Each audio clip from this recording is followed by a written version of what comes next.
I like and welcome one and all to the MSA Crusaders call.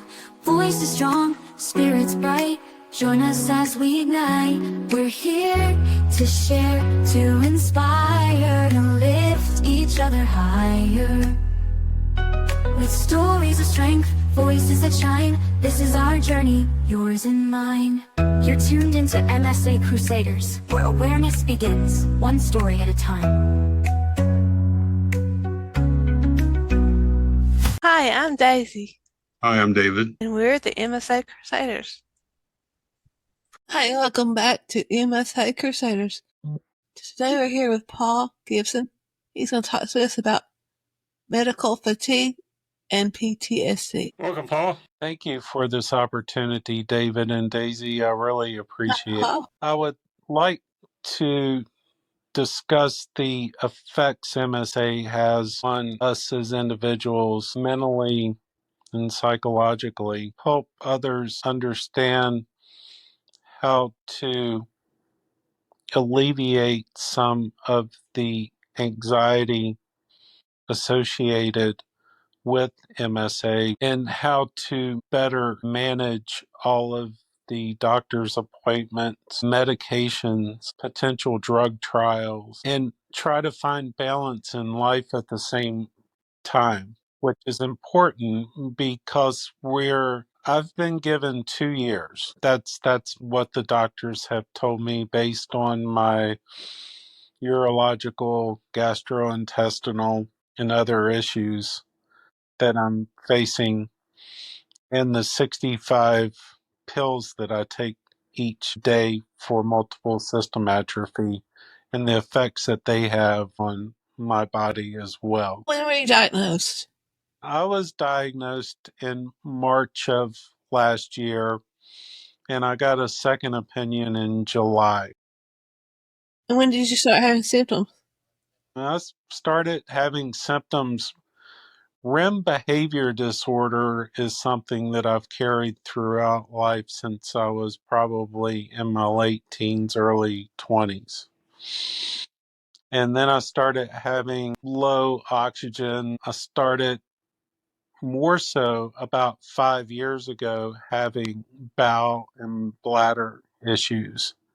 And that's when the pieces started coming together. And doctors and specialists were saying that I potentially had a neurological disorder. And the first couple weren't quite sure exactly what was going on. And it was a sleep study specialist that observed my REM behavior disorder that and the data that they got from the sleep study that perhaps I had something more sinister, such as Parkinson's, but he felt that I had multiple system atrophy. And he referred me to a specialty clinic at VCU in Richmond, Virginia. And that's where I was diagnosed. So, Paul, you and I are very similar on a lot of symptoms and things we've done with MSA. And I can tell you for a fact that your REM behavior disorder from an early age and my ADHD from an early age is all due strictly to a lack of dopamine in the brain. Exactly. Dopamine is what we stopped producing with MSA on top of the destruction of nerve cells and stuff, glial cells and stuff. It's not. You and I did not have not had MSA since we're a kid, but those were definitely something was wrong in at a young age, and only recently have we been actually got the other autonomic system issues that actually confirmed it. I just want to make that clear to the viewers that we're not trying to say we had it for 25 years, but we have had a lack of dopamine, which does not help when we get MSA because you need your dopamine to keep going. But yet the carbidopa and levodopa doesn't have any effect on MSA patients. So we need dopamine, but how do we get the dopamine? I take Retard. Daisy takes a different medication that she just helps her. And it is a time release to carbidopa and levodopa. Yeah, so she's using a dopamine antagonist. So dopamine antagonists like levodopa, carbidopa will work for 10% of MSA patients, but it's very short lived, like only a couple of months, and then it falls off. So yeah, Paul, basically what you said is absolutely true. It does not work for MSA patients, and if it does, a couple months. I've been on it for 4 years. Yeah, that's crazy. I'm in the 10%. Yeah, it's true. Yeah. 1 out of 4 Congrats. would be carrying the disease, and I'm 10% the carbidopa. Well, if it was actually helping, you would be not losing all your speech and walking and other functions though. So is it really helping? It helps me with the tremors, and it helps me with the rigidity. The tremors and what? Rigidity. Yeah, I can't say a word with my lips either. Yeah, well, but that's not. Yeah, but if it was actually replacing dopamine, like leaving Yeah. up carbidopa, I go walk. yeah, we would be practically normal. I have extreme weakness on my left side. Nice. That's my biggest issue. I use a combination of trekking poles for around the house to a rollator in public if I'm going to be in an open space for 15 or 20 minutes. And Be then, careful that roller get away from you. and then if I'm going to be somewhere longer, then I have a power wheelchair that I will use to navigate and to conserve energy. And I think that's important too with MSA is energy conservation, because we're only given but so much in a day. And once we have expended our energy, that's it. I don't know Yeah. how you are, but for me anyway, if I perform a task and overdo it, I'm shot for the rest of the day. That's me. Nothing left to give. Yeah, I was telling Daisy about my dishwasher. I just put in, and I got half of it done yesterday, and it took the soul from me. I mean, you're right. You know, I wake up and the first thing I look at is my health tracking on my Samsung and my other devices, and the energy score, the sleeping score is for me is pretty very accurate. Today I woke up with a lot of energy, but for one day I'll have like in the 80s as far as energy. I'll have 4 or 5 straight days in the 40s, 50s, and 60s where I wake up as tired as I was when I went to sleep. So you're right, Paul. Like me just trying to do the husbandly thing in the house and installing a dishwasher, which is not very hard, by the way. we had one there to begin with. I mean, literally halfway through it just zaps you out, and that's like on my our product podcasts and videos. Like my voice right now is gone for the most part because I finished the dishwasher this afternoon. And my wife is there trying to help me get off the floor because I have absolutely no energy or control to use my muscles to get off the floor. So I completely understand about conserving your energy. Especially if we have trips or visiting people, cruises, or going on flights. So to me, the worst thing that kills my energy is walking through the long airports. Not only not only does the stimulus of the lights and the stores and the people in your way and stuff make you tired, but also all the walking. I mean, I went to Home Depot looking for a light for my front porch, and looking at all the lights on the wall stripped from me my energy, my soul. I told my mom she was visiting. I said we have to leave Home Depot quick because I'm going to pass out. Just looking at the lights for like 20 minutes just did it for me. So yeah, energy conservation is something that's widely overlooked. Oh, you take your power share out and about? I'm sorry, Daisy. You take your power share out of the house? I take my power chair out of the house, yes. I What installed a vehicles do you have? lift on the back of my truck and There you strap go. it down, and I'm able to take it most anywhere. That's nice. Is it one of the heavy duty, the 6-wheelers or whatever? It is. It's the Permobil 6-wheel. It's got two central motors with wheels on the back and small wheels on the front, but it's mid-driven, so I'm able to fully recline. I'm able to lift the chair so I can reach taller cabinets. And if I'm in a public place, I can raise myself up so that people acknowledge that I'm there and don't run over top of me, because Yeah. I'm at an eye level to them at that point. And it's very, very maneuverable. I also have a smaller, manufactured by Journey, a folding portable power chair that's quite good as well, but it has much smaller wheels and doesn't offer the maneuverability as the larger Permobil does. And did Medicare pay for either one of those? Medicare paid for the majority of the Permobil. I paid out of pocket through Facebook Marketplace for the Journey and got a really good deal on it. And I keep it in the back of the truck always and keep a battery charged up so that I can have the flexibility to either get into my vehicle and go and use the Journey if I need to, or if I know that I'm going to require the Permobil, I'll go ahead and load it on the lift on the back of the truck and take it with me. So you said get into your vehicle, so you can still walk?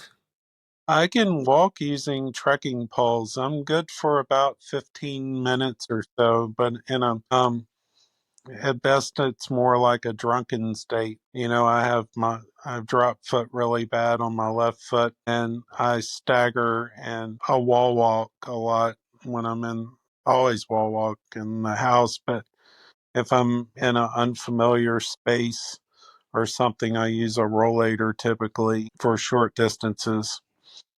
So Careful yeah, with that roller.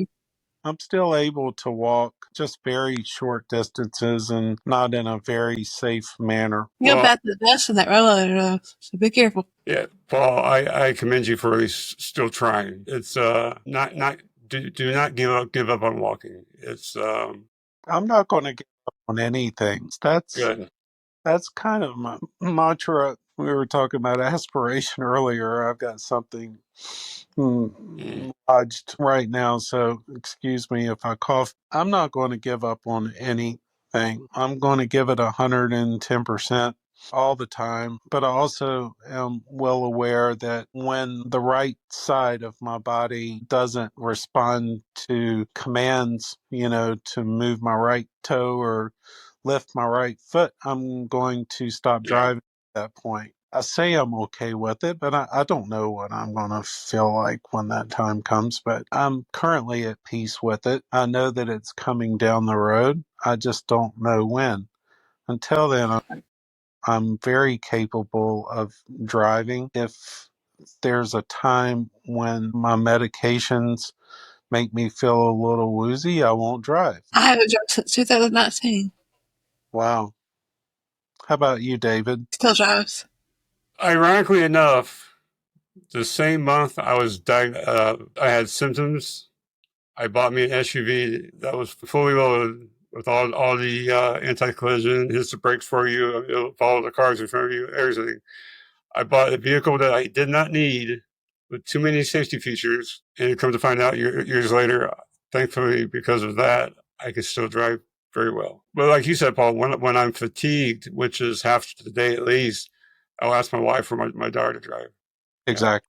Yeah, same for me. I'm very careful when I drive. Mornings, I'm usually fresh unless I had a really bad REM behavior incident during my sleep, and which happens 2-3 times a week. I'll become very combative, and I'm glad you said that because we don't. Everyone asks in the forums, is REM behavior disorder like every day or every night? And it's not. Some people have it every night. Some people have it once every couple of weeks. And you're saying you have it 2 or 3 times a week. And that's with the uptick in the Klonopin that I take. At first, I was on 1 milligram, and I was quickly moved up to 2 milligrams, and that seemed to work for a few weeks. And then I started having REM behavior incidents again, and so they bumped it up to 3. And there's room for me to move up to 4 milligrams a night.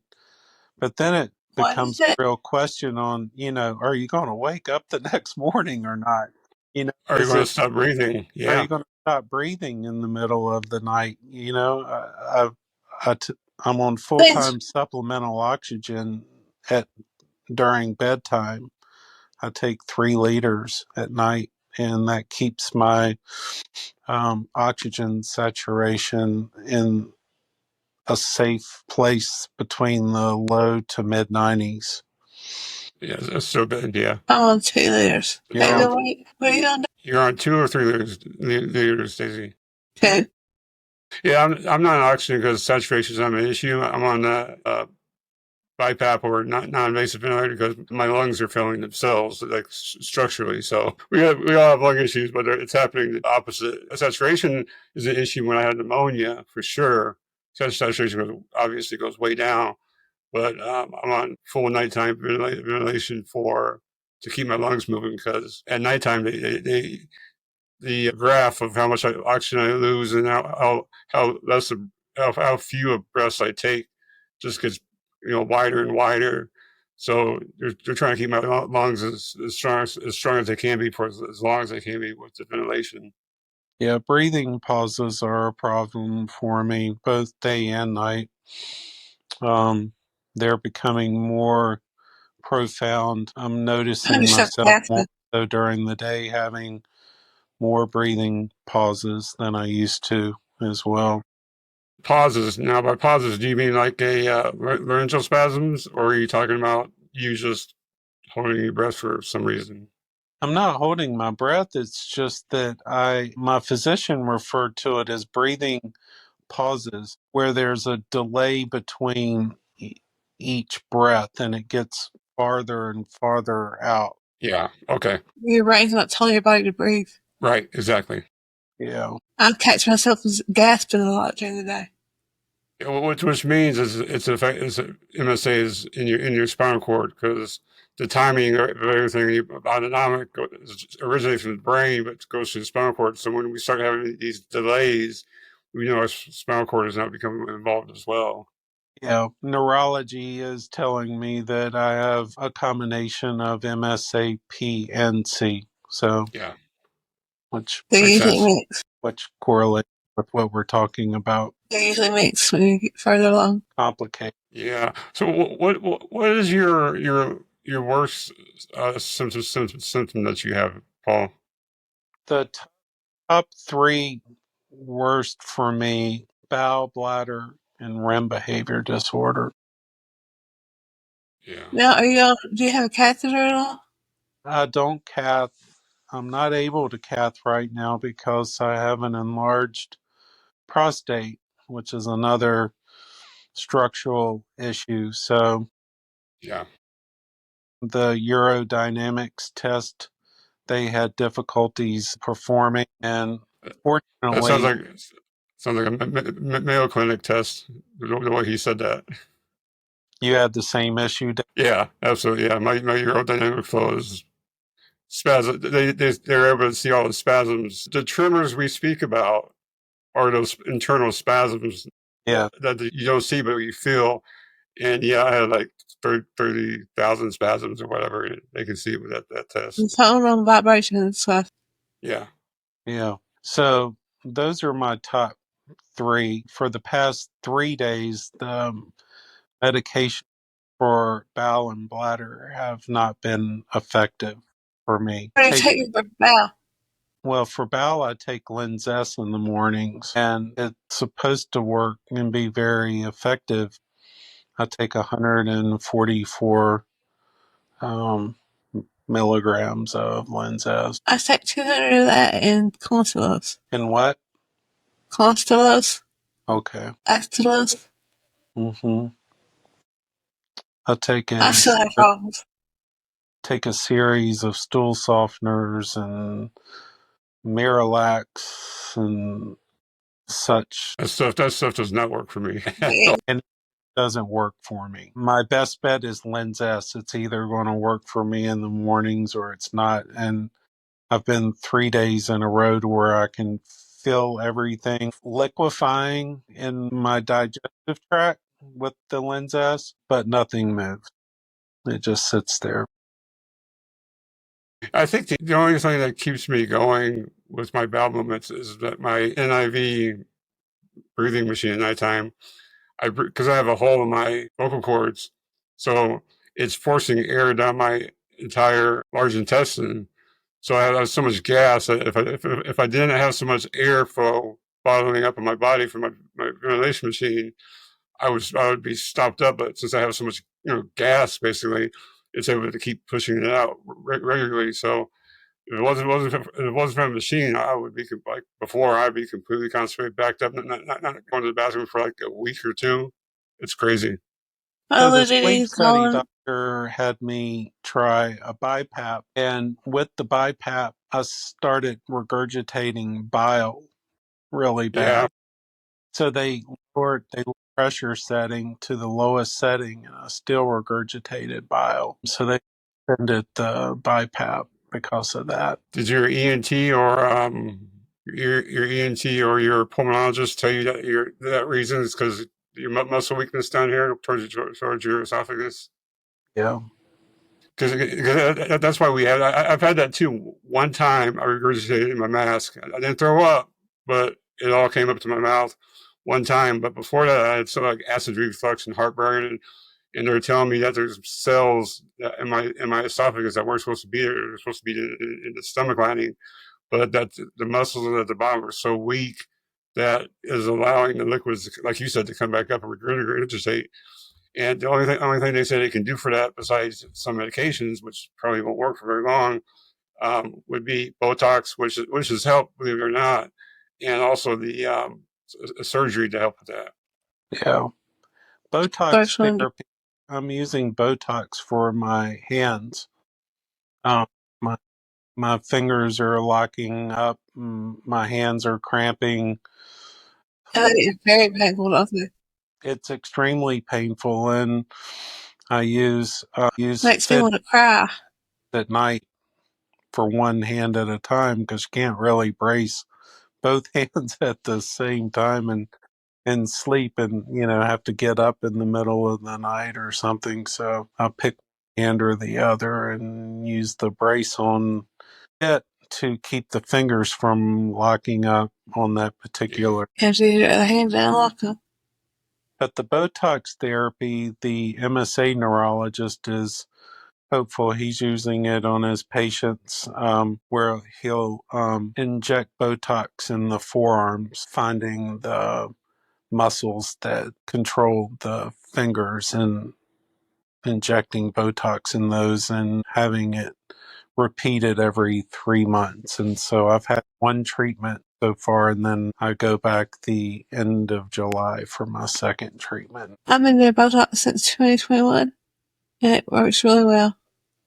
Yeah, I got my Botox because of Daisy, right? I mentioned to my pulmonologist, said by the way, my fellow podcaster has said she gets this and that, and I encourage you, Paul, to ask for Botox if you keep getting that regurgitation, to ask for that for your Yeah. throat muscles. Yeah, absolutely, absolutely. It has greatly helped me, Paul, and for me, I mean, I can't stress to you how much it's helped. Now, the one thing I do want to ask you is, have you noticed that the medications that you had have been taken and are taking, that they're starting to wear off and no longer work anymore? I'm finding that most of my medications, I'm having to increase the dosage in order for them to be effective. So my pain medicine. Pain medicine. There's so many different types of pain that we get from MSA. But I asked that because my MSA neurologist told me that. She says, don't be alarmed when one day this medication works and the next day it doesn't.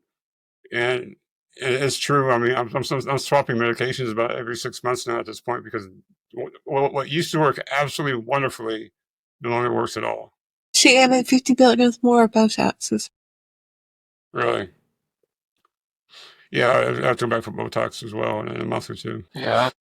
So, And that I take 600 milligrams 3 times a day and take baclofen 3 times a day. yeah. And my palliative care physician recommended that when I had really bad spasms is to take an additional Klonopin during that time. So Yeah. your recommendation of your drug, I'll definitely take a look at it and see if that's an option for me for when I have really bad spasm attacks. So you're talking about the Keppra? The Keppra. Yeah. Yeah, I maxed out. I'm maxed out on 4 or 5 milligram at nighttime. It does not phase me one bit at nighttime at all. But Keppra has seemed to knock down the myoclonus jerks and most of the REM behavior disorder. Yeah. Paul, ask your urologist about Botox in the bladder because I wish I would have went with Botox in the bladder first before I got some catheter. I But certainly yeah, will. may give me some sewer bladder again. I'm real fortunate in that VCU has a MSA Center for Excellence. I believe there's 33 perhaps roughly, and it's about an hour and a half from home. So, and there's medical transportation that will take me there and back, which is extremely helpful. But the multidisciplinary component of having a center for excellence is paramount, I think, because all of the physicians are working together in lockstep to help treat your individual symptoms. We all have a lot of similarities, but we also have some one or two offs as well. Yeah. So Yeah. having For the record, Paul speaks about Centers for Excellence for MSA. So everyone's not confused. Like, for instance, I go to a Center for Comprehensive Care, CCC, which is more common. It's not that one offers more than the other, but obviously his has trained professionals for MSA. Mine does as well, too. Everyone that I go to see IU Health for the Comprehensive Care Clinic knows about MSA and atypical Parkinson's diseases. So they're fully trained on how to do stuff. So, even if you can't get to a Centers for Excellence for MSA, definitely look for a CCC, something that's comprehensive care clinic, because they put you in this category for extreme need, extreme care. Usually these events are like every 6 months. They have these clinics for you to come by, and they'll treat you in one day, all your symptoms, and get you ready for social, physical, emotional, mental, psychological. They'll get you set up on a lot of treatment plans and whatever help you may or may not need. I wish I had one. Yeah, I have a MSA neurologist, an autonomic neurologist. I had a really good one, Dr. Law, but I sure miss going to him. He did so. Gastroenterologist, urological neurology. Yeah. And then they also offer psychological care as well as physical therapy and other forms of treatment that I get more locally here through my own network because I can't drive to physical therapy or be transported, an hour and a half each way just for physical therapy. So I have more local physical therapist that I work with. And then I go to aqua therapy independently in Westminster, Canterbury, which is a retirement community. Up the road, they offer seated exercises for Parkinson's patients, and it's a free service to the general public. So I'm able to tap into that as well. And they have That's all. LSVT Big and LSVT Loud, and I've had those. for Parkinson's patients who are residents at Westminster, Canterbury. Yeah, Daisy, that's why I keep telling you to speak loudly and move your voice, because of the LSVT for Parkinson's is what they give MSA patients to help them speak with an intent and like basically yell across the room. So that's why I keep yelling at Daisy, because I went to that whole seminar. It's like 5 weeks of it, and they have this year they've updated it again. So there's another 5 weeks of learning for the LSVT for Parkinson's. So yeah, either you understand what they're trying to tell you, or you just don't get it, right? If MSA, we lose our vocal cords, like mine paralyzed, my left one, we lose our muscle speech. I think we understand that we have to slow down and speak louder with intent, or it's right over our head. We don't get that. So that's what the LSVT is all about. Paul, what kind of advice would you give somebody diagnosed today? I didn't understand, Daisy. What kind of advice do you have for a patient that gets diagnosed today? Kind of advice do you have for somebody that gets diagnosed with MSA today?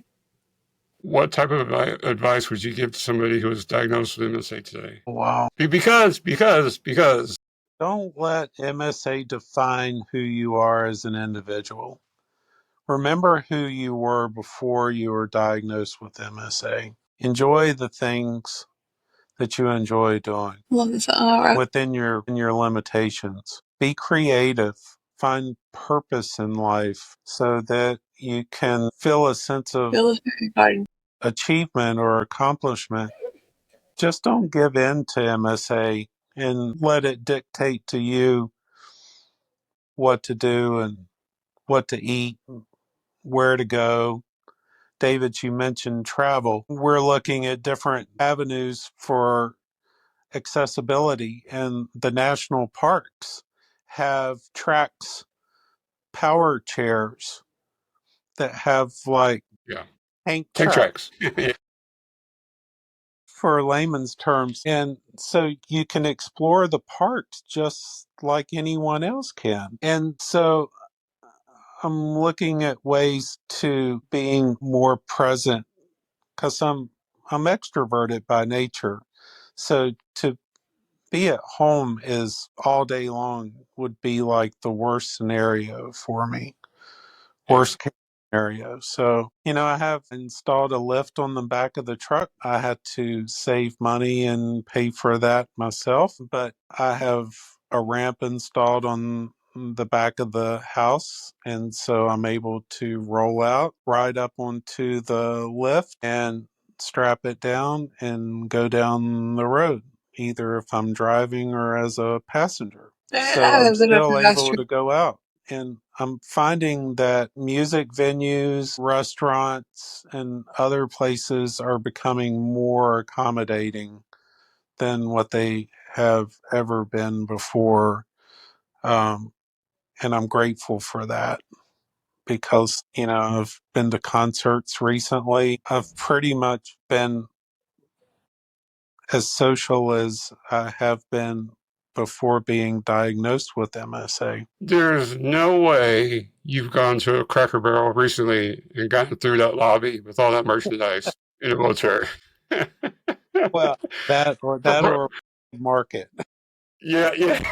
I was like, probably the one place you will never fit through is Cracker Barrel, the lobby. Yeah.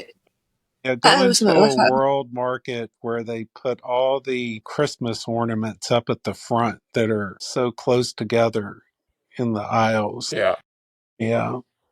So there certainly limitations, but you need to get a power share while you can drive it, don't you, Greg? Who needs to get a power share? You. Hell no. Oh, you can still drive it. I'm gonna walk to my grave. So you can learn how to use it. Don't need to. I want nothing to be associated between me and a power chair. I would have loved to have been able to walk through an airport, David. I flew a lot back in the day, and I tried the time before last and couldn't make it to the gate, and I needed assistance. I was literally staggering, and the distance from the right side of the hallway to the left was too far for me, and I was stumbling and falling down, and people were stepping over top of me trying to get to their gate and could care less about me laying on the floor. Well, I mean, you said it earlier. It's the mental part of MSA, mental fatigue. If there's one thing you will never see from me is not. I have to say this the right way. Everybody gets tired, everybody gets fatigued. Everybody gets, sick and has issues with MSA differently. But I will always walk through that airport, even if it costs me a day and laying in a bed or a couch or something, recuperating, because I can't allow myself to take that hit. Right, my wife and my mom, my kids are like, get the wheelchair, get the wheelchair. But no, I will continuously, I will walk it no matter what. I will walk drunk. I will be proud to be walking drunk. But I have other mental things I'm getting tired of besides walking. Walking, I know if I keep walking through these airports, I will physically be able to keep walking. I know that for a fact in my case. But you know, there's other things that I'm mentally tired of. You know, my facial masking, my vocal cords going out, my speaking going, my eyesight, my lungs, my breathing, my air. I have many other things that are more important to me than asking for assistance in a wheelchair that I don't need. And by the way, when I walk through an airport with my heavy backpack with my laptop and drone or whatever, the weight actually helps me to walk. Having weight not always is a good idea for patients with MSA, but having a backpack generally, anchors my legs so I walk properly. And if not, I'll use the suitcase to walk with, and it helps. So I use 5 pound weights to walk in the pool. Use what? 5 pound weights to walk in the pool. My ankles. Weights, ankle weights for pool, strength and legs. Yeah. You have to. We have to try something, because if you don't use it, you're gonna lose it. And Don't use it, you're going to lose it. And so, walking is my first mode, assisted either with trekking poles or a rollator for the most part, unless I'm in the house. But longer distances, I'm simply not able to walk any. yeah. Please be And careful with it's it. just left side weakness for me that's Anybody causing. please be careful with it, or I'll get you back to this. You must have had a bad experience with Oh yeah. your Daisy. Yeah, clinical trial screen. I want to what you, David. Yeah, for me, I'm fine with it, and it gives me an opportunity to sit if I need to. You have a built-in chair, so plus I'm able to walk into a grocery store with a couple of grocery bags on the seat of the rollator and push it around to do my shopping. You didn't have to heartbeat. I would just so you didn't have screening for the brain surgery. At the end of the hall, on a foot forward. I was just on my knees. I will take your word for it. But Paul, to your point about mental, being mentally strained, and to say, when I go we're on a cruise next weekend, the goal is not for me to get to Fort Lauderdale. The goal is step by step for me to walk to the gate, then early boarding to get onto the airplane and get my carry-on buff, which I can't do with my busted shoulder, right? The goal is to get off the plane. The goal is to get out of the airport. The goal is to, get into the car. So I think a lot of people with MSA and Parkinson's and cure PSP and ALS stuff, they set too lofty goals that they're setting themselves up to fail, which is causing mental fatigue, like you say, Paul, mental strain, like mental depression, because they can't do these things because they're trying to conquer the world all at one time, like Napoleon. No, you have to do one thing at a time. And yes, Paul, I've sat down plenty of times at the airport. I stopped plenty of times at the airport. I have to decide: am I going to take the escalator with luggage or the elevator now? And sometimes I do elevator. Most of the time, I still do escalator. Why? It's challenging because I still think I can do it. Right. So that mental fatigue, in my own opinion, is from a lot of people trying to do everything they used to do instead of chopping it up in little sections and doing piece by piece, like me walking through an airport. So I can understand where people come from with that. My MSA neurologist told me, he said that exercise is the best medicine for MSA. Absolutely. Absolutely. You What go else? back to what you said earlier. If you don't use it, you lose it. And so atrophy, it It plays hurts. a big role in painful, Yeah. both mentally and physically. You have to remain mentally sharp as well, you know? Yeah. You have to record your goals like you do, like also. You can't look at the big picture. It's progress is perfection, not perfection. Progress is perfection. But I lose 5 pounds at a time. So you go for 5 pounds at a time. That's what we used to do. That's it. Just it. Goals at a time. Little things at a time. Yeah, seriously. Otherwise, the last thing you want to do to yourself, or Daisy, or our listeners, the last thing you want to do to yourself is lie to yourself and say, I can do this, when you know you can't do it. Right? We bought my daughter a new dresser. And it was heavy. It was real wood. You think my kids and my wife are going to get that thing up the stairs in the body of the home? No. David Knox with one good arm, one good bicep. He still has some muscle. And his oldest daughter got that sucker up the stairs, and we almost paid dearly for that.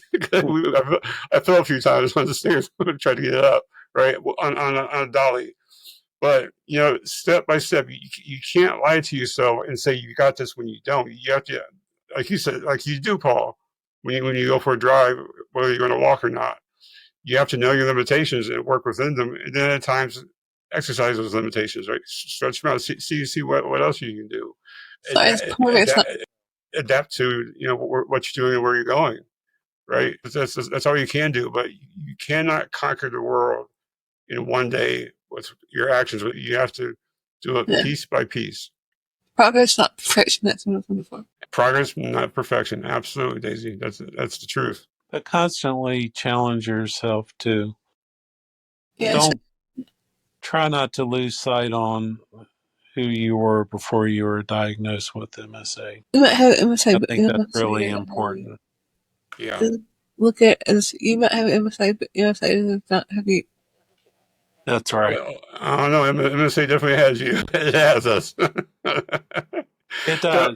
Don't let MSA change who you were. Don't let it change who you are. Yeah. But having other health issues that I was able to adapt to and find ways to circumvent the issues. MSA is a lot different.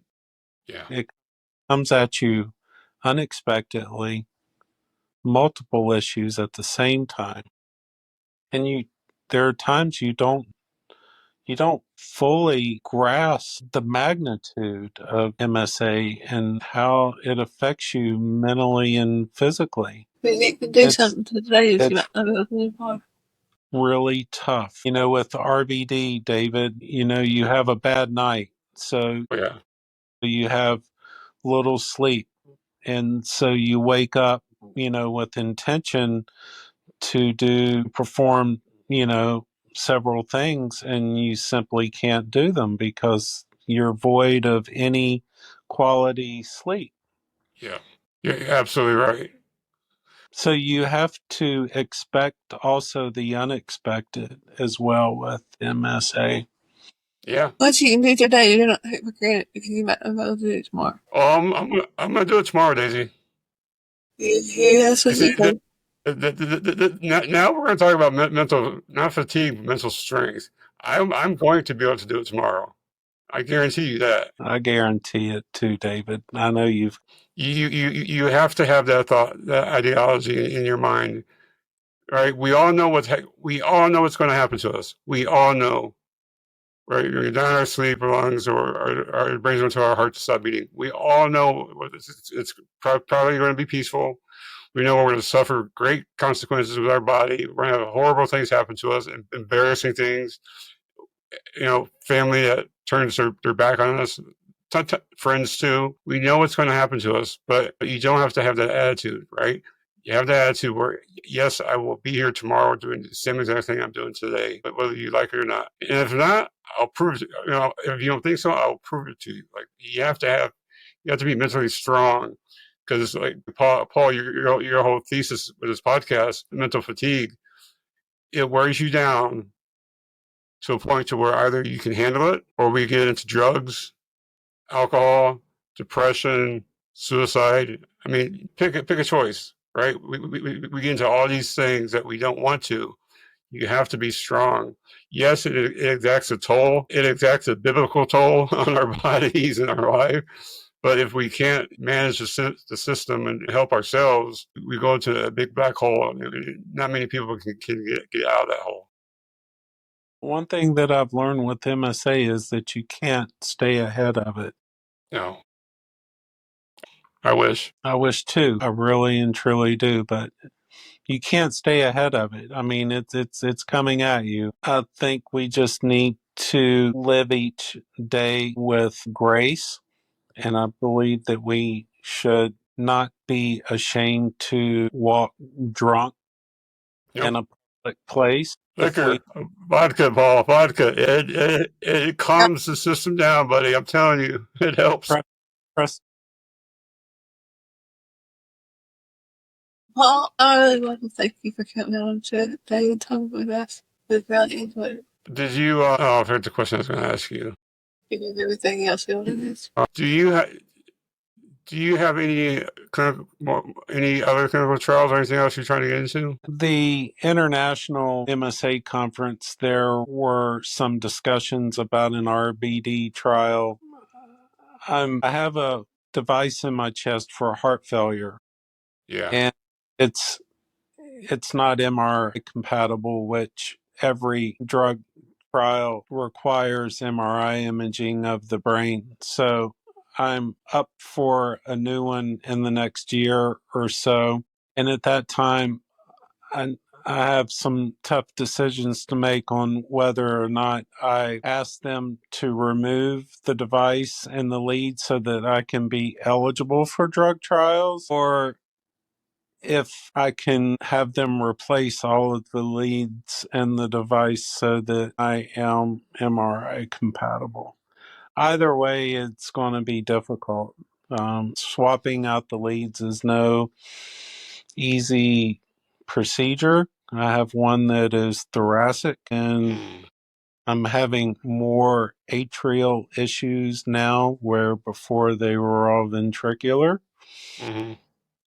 So I'm having atrial tachycardia and AFib on a more consistent basis, albeit short runs, but they get really, really high at times for 30, 40 seconds, and I feel real woozy during that time.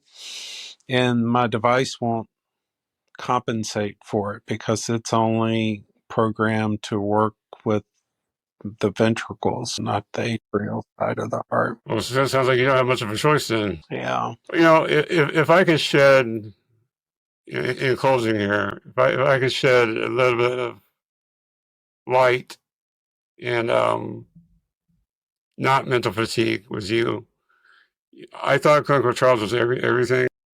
The people Daisy and I have talked to, and I've talked to people on my YouTube channel, progress is slow, and we don't have that much time, right? So, like I told my family, my mom and her husband, I said, I think I'll stick with the stem cells I had in Mexico because I'm still reaping benefits to this day, even after the shoulder surgery knocked out half of them. I'm living a much better life on stem cells than I personally think with a clinical trial. But we need people in clinical trials to study medicines and procedures and things like that. So I understand that, but don't think that clinical trials is a solution for everything and everyone. Money you spend traveling for these places, and you can easily go get alternative therapies that, like myself in Mexico, I'm going back in July, and the difference could be more stark if you see me in day-to-day life compared to before, even now. So, definitely keep your head up and think outside the clinical trial, just in case. Yeah, definitely. Thank you. Was there any other final wise words of wisdom? Wise words of wisdom you'd like to share with our listeners? My advice to anyone with MSA to reiterate is to not let it define who you are as an individual. Keep your head held high, challenge yourself every day, encourage others around you how to face adversity with grace. Yeah. Because MSA is unforgiving. You lose your dignity in the medical setting, sometimes in public. Yeah. Sometimes at home, you lose your sense of dignity at times. I feel like the more that we challenge ourselves and the more that we try to do things, the longer and better life we'll have as a result. I agree. This is going to air next Friday. This will air next Friday. Yeah, this episode will air next Friday. We should just say today, Friday, but yeah, next week.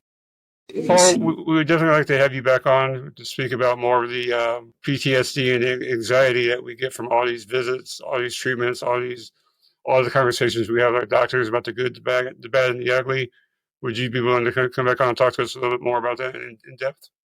Absolutely. In particular, some of the hard questions in talking with palliative care and the decision on when to include hospice care into our regime. But palliative care in particular is that's a real mental hit for me personally, because they take a look at all of the physicians' notes and compare their notes and talk about your care. And they've studied multiple symptomatry up one side and down the other to the best of their abilities. And so they have a crystal ball, in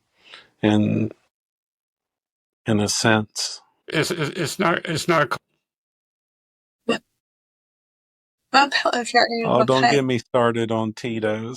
It's all about my health care handles. I'll raise a glass for you tonight, David.